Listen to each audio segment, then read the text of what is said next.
And I want to thank each of you for being here.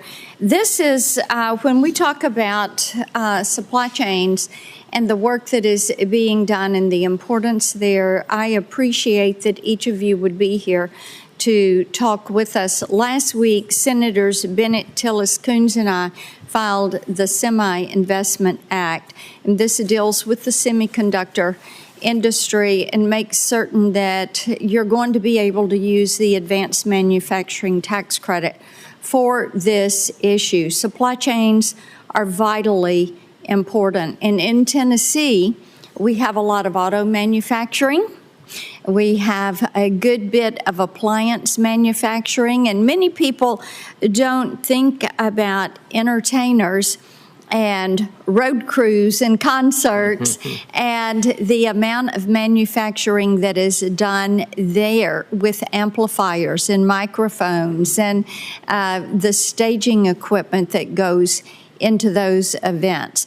So supply chains for us in Tennessee, whether it's the logistics side, and Memphis has the Port of Memphis. It has all 5 Class A railroads. It has FedEx. So we are a hub there. When you look at the manufacturing and the entertainment end, and also as we look at healthcare, and Nashville being a true center for healthcare IT. This is something that is important to us, and we pay attention to what is happening with our adversaries, and I classify that as Russia, China, Iran, and North Korea.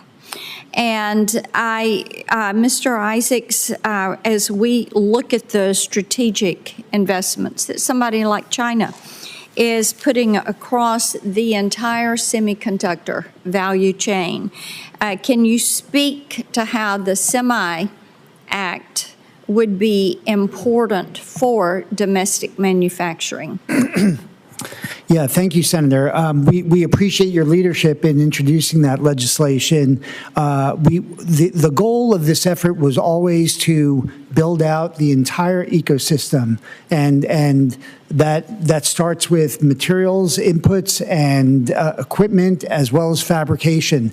We need to be doing that whole stack, and so your legislation would incentivize, extend the existing advanced manufacturing investment credit to cover materials, and we think that could be an important part of building out our ecosystem. I'd also take a moment to clarify a comment I made to the chairman in response to his question. The current advanced manufacturing investment credit currently covers semiconductor manufacturing and equipment manufacturing, and what we're suggesting it be extended to include research and design. And the Senator Blackburn's bill would cover materials as well. And we think that would be important. Mr. Whitaker, we do a lot of medical device manufacturing in Tennessee. Down in Shelby County, 1 in every 4 jobs is linked to medical devices. And a lot of these businesses that are in that supply chain and with different components, things of that nature, they are small to mid-size business. And these companies rely on a very complex global supply chain. I think you've all, as I've listened to your hearing, you all have talked a good bit again about this. And one of the things we want to do is make certain that we're guarding against disruptions. Right. Because it's important that we continue to build some diversity into these supply chains. It is important that we have access to all of those inputs. You all have talked about rare earth minerals. You've talked about these critical elements.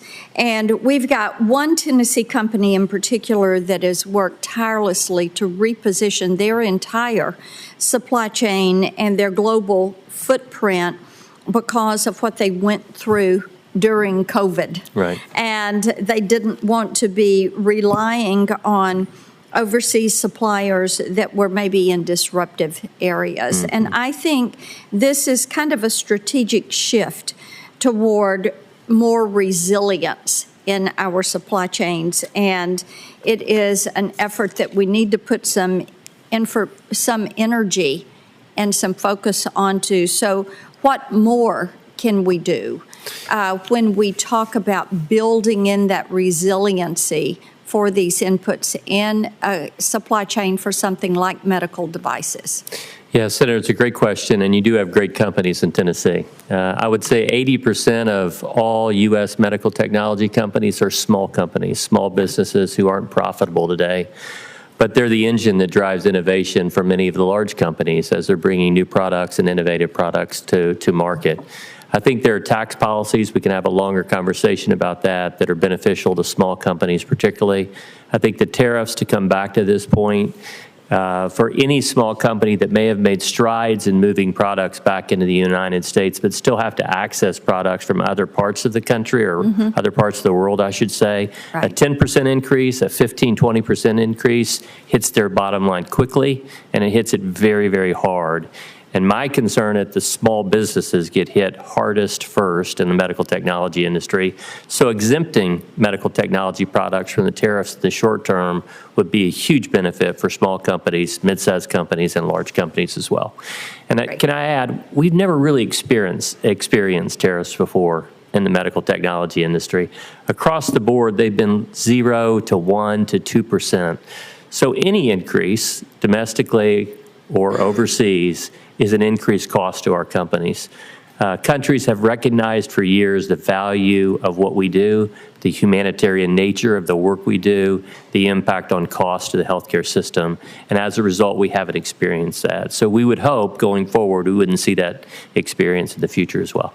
Sounds good. Thank you, Mr. Chairman.